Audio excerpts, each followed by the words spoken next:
ஜாக்ரேஸ் நம்ம இப்போ மனமுறு ஆலயத்தோட யூடியூப் சேனலோட இது நீங்கள் இந்த வீடியோ பார்க்குறீங்கன்னா ஃபஸ்ட் லைக் பண்ணிட்டு சப்ஸ்கிரைப் பண்ணிட்டு உங்கள் ஃப்ரெண்ட்ஸ்க்கெல்லாம் பகிருங்க.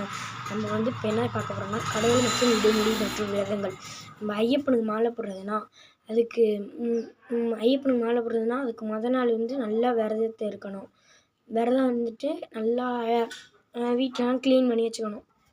வீட்டை நல்லா சுத்தமாக வச்சு வீட்டில் உள்ள சாமி ஃபோட்டோலாம் இது பண்ணிட்டு இப்போ நீங்கள் மாலை போடுற அன்றைக்கி ஒரு 3 மணிக்கு 4 மணிக்கு எழுந்திரிச்சி நல்லா குளிச்சுட்டு ஏதாவது ஒரு கோயிலில் போய் ஐயரு அல்லது குருசாமி இல்லை பூசாரி யார்கிட்டையாவது மாலை போட்டுக்கலாம். போட்டுட்டு 41 நாள் அல்லது 48 நாள் கணக்கு இருக்குது.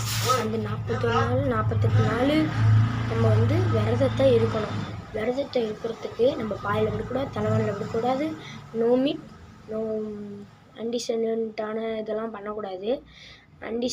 இது பண்ணக்கூடாது. நல்லா டீசெண்டாக மாலை போட்டோமா, மாலை போட்டுக்கிறது தெரியாமல் அதுவும் இப்படி சட்டையை இப்படி கழட்டி விட்டுட்டு இப்படி மாலை போட்டுக்கிறது நல்லா தெரிகிற மாதிரி பண்ணக்கூடாது. அது தெரியக்கூடாது. சாமி மாலைனாலே நம்ம மாலை போட்டுக்கிறது தெரியக்கூடாது. அவங்களாம் கழிச்சு சொல்லணும். மாலை போட்டுக்கணுன்னா காலணி அணியக்கூடாது.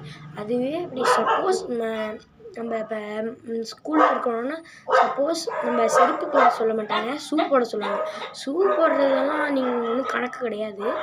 ஆனால் மலைக்கு போகிற பாதி பேர் நடந்து போகிறாங்க, பாத யாத்திரை போகிறவங்களுக்குலாம் கால் வலிக்குன்றதுக்காக செருப்பு போட்டிருப்பாங்க. சில பேர் கவர்லாம் கட்டி நடந்து போவாங்க. அதெல்லாம் ஒன்றும் பிரச்சனை கிடையாது. நம்ம மலைக்கு போய்ட்டு அந்த ஐயப்பனை பார்த்துட்டு நம்ம நெய் எப்படி இருக்கணும்னா நல்லா கட்டியாக இருந்துச்சுன்னா நம்ம கடவுளே நினச்சிட்ருக்கோம். தண்ணியாக இருந்துச்சுன்னா அப்படின்னா நாங்கள் என்ன கடவுள் நினைக்கலையா அப்படின்னு சொல்லாதீங்க. நீங்கள் விரதத்தை கரெக்டாக பிடிச்சிட்டிங்க, கரெக்டாக சாமியை இது பண்ணிட்டீங்க. தெய்வத்தோட அருள் நெய் இதாக இருந்தாலும் கட்டியாக இருந்தாலும் இருக்கும், இல்லைன்னாலும் தெய்வத்தோட அருள் இருக்கும். அது ஐயப்பனுக்கு மாலையை போட்டுட்டு அந்த நெய் இது பண்ணுறது ஐயப்பன் மேலே அபிஷேகம் பண்ணிவிட்டு அதை ஒரு வாளியில் வச்சு ஒரு 10-15 பேர் போல் இருந்தாங்கன்னா அதை குழுக்கள் மூலமாக யாருக்குன்னு போட்டு குழுக்கள் பண்ணுவாங்க. அப்படி யாரோ ஒருத்தங்க 2 பேர்னால் அதில் அவங்க 2 பேரும் ஷேர் பண்ணி வச்சுருப்பாங்க. அதை என்ன பண்ணுவாங்கன்னா நம்ம மலைக்கு போய்ட்டு வந்த அன்றைக்கி அடுத்த நாள் இல்லைன்னா பொங்கல் கிட்ட வச்சு நெய் வச்சு சாப்பிட்லாம். பொங்கலில் நெய் போட்டு சாப்பிட்டிங்கன்னா ஐயப்பன் கொஞ்சம் அருள் கொஞ்சம் இதாக இருக்கும். நீங்கள் இது பண்ணிட்டீங்கன்னா இதுதான் ஐயப்பனோட அது ஓம் சக்திக்குன்னா எப்படி பண்ணுவாங்கன்னு சொல்கிறேன்.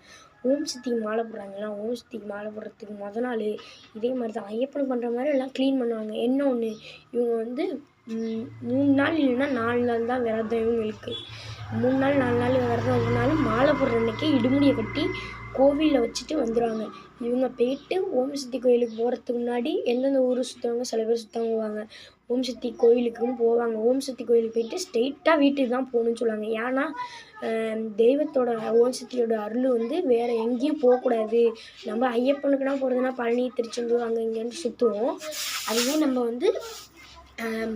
இதுவே நம்ம ஓம் சக்தினா சாமியோட அருள் வேறு எங்கேயும் போகக்கூடாது, நம்ம வீட்டுக்கு தான் போகணும். அவ்வளோதான். அதுவே முருகனுக்கு நம்ம மாலை போடணுன்னா முருகனுக்கு அதே மாதிரி தான் ஐயப்பனுக்கு எல்லாம் பண்ணுற மாதிரி தான். போய்ட்டு முருகனுக்கு எங்கே வேணாலும் ஊர் சுற்றலாம், எங்கே வேணாலும் போகலாம். அங்கே பழனி சிப்ஸு அந்தமாரி எது வேணால் வாங்கிக்கலாம். எந்த இதுவுமே இது இல்லை. நம்மளுக்கு இந்த சேனலில் இந்த வீடியோ பிடிச்சிருந்துச்சின்னா லைக் பண்ணி சப்ஸ்கிரைப் பண்ணி மற்றும் உங்கள் ஃப்ரெண்ட்ஸுக்கு நீங்கள் இந்த வீடியோவை ஷேர் பண்ணுங்கள். மாலை போட போகிறாங்க, புதுசாக மாலை போட போகிறாங்கன்னா அவங்களுக்கு இதை அனுப்புங்க. முக்கியமாக